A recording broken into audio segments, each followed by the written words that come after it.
Hey everybody. So I wanted to talk about a bit about how to find your purpose if you're chasing an art career in 2026.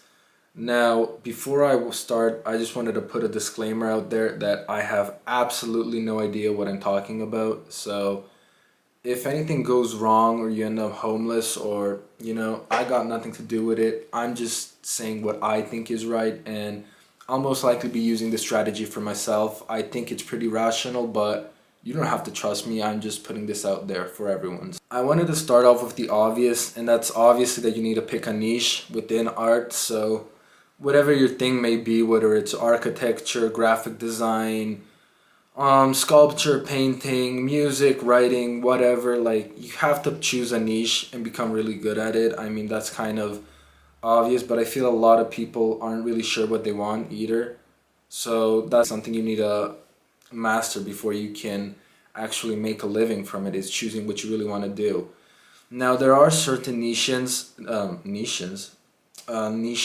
like graphic design or a video game developer where the market is much more saturated. So obviously the competition is going to be much higher, and your chances of actually making it as a career is very low, but not impossible. It's just that I would play your cards a bit more wisely if you want to do something that is super saturated, because more and more people are going to go in the market and it's going to become more competitive, which means that salaries for those jobs will become less less expensive, less going to pay less is what I'm trying to say. So choosing a niche that's dead isn't the answer either. It's choosing something that really speaks to you, but also the world kind of needs it still. So like choosing something that's dead, like writing classical poetry, not saying you can't make a career out of it, just saying that it's pretty risky, and that's honestly up to you.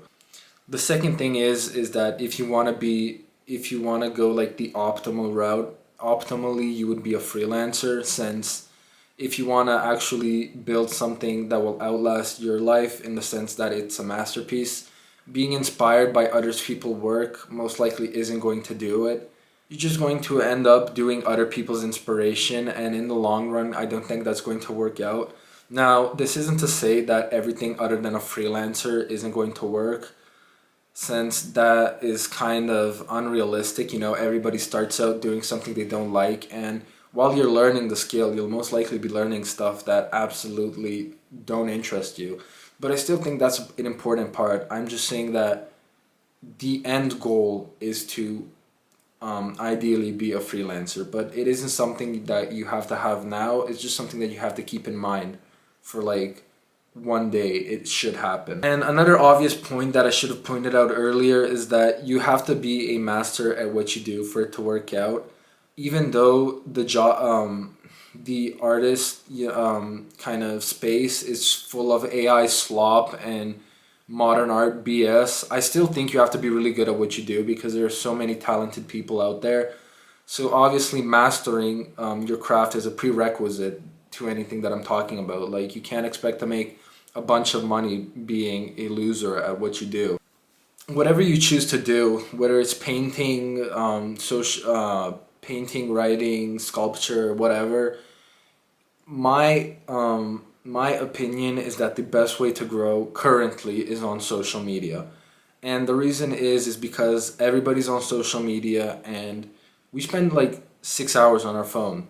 So it's obviously the best way for your work to be seen by millions of other peoples. And it's basically the equivalent of what patrons were to the Renaissance man, trying to make a career in the 1500s. So you obviously need a group of people that will support your work and that will see your work, so that, the wealthy buyers that actually want to buy it, it can get to them. Because if you don't have a following, nobody is going to see your work. Like, newspaper is dead, galleries are pretty much dead. Most forms of sharing your art in today's world is dead. The biggest problem that I would warn people about with social media is that putting all your eggs in one basket, as is in Instagram, for example, is one of the worst things you can do, because your account can easily be banned, or something could change and all of a sudden you can't post there anymore. And it's just a really risky high risk, no reward type of situation where you're investing all this time and effort into one platform and all of that just to potentially fail. So what I would recommend is posting on multiple apps. So YouTube, Facebook, Instagram, whatever. But most importantly, you have to have a backup platform. And that backup platform is either your website, which is ideal. A mailing list is also pretty good. Or something like Patreon where people can actually follow your work and, watch alongside. So really you have to spread your web wide in order for success, because you really, like I said, can't put your eggs in one basket with the whole Instagram thing, or any app for that matter. Like the more platforms you're on, the better, because you never know when something's going to happen and your account gets banned or shut down for whatever reason. So I pointed out the obvious now. If you're wondering why I didn't make a sound game plan, like, go to school, learn this, do this, it's because everything is a gamble in today's world, and nothing is really legitimate advice because people today are so different and everybody has a different path. It isn't really the 1600s where, you go to a master, you become the master's apprentice for like a couple of years, then you slowly start building your career. Like, that is a possible route, but most people are self-taught, or they go to school, or this or that. There are many different paths, and honestly, I'd be lying if I saying that trying to be an artist in today's age is an absolute gamble. Dare I say, like, shooting yourself in the foot in the first place, because it's an absolutely, dreadful career if you're not monetarily successful in it. But, your alternative is working a 9 to 5 for the rest of your life and barely affording enough to, eat and pay the bills. So in my opinion, when you also look at who your competition is, it's AI slop art that's only going to increase. It's modern art, which has, I wanted to say, lost its meaning, but it never really had any meaning. So that's also not who you're competing with. Really, you're only kind of competing with yourself and a small group of niche artists within your kind of subcategory.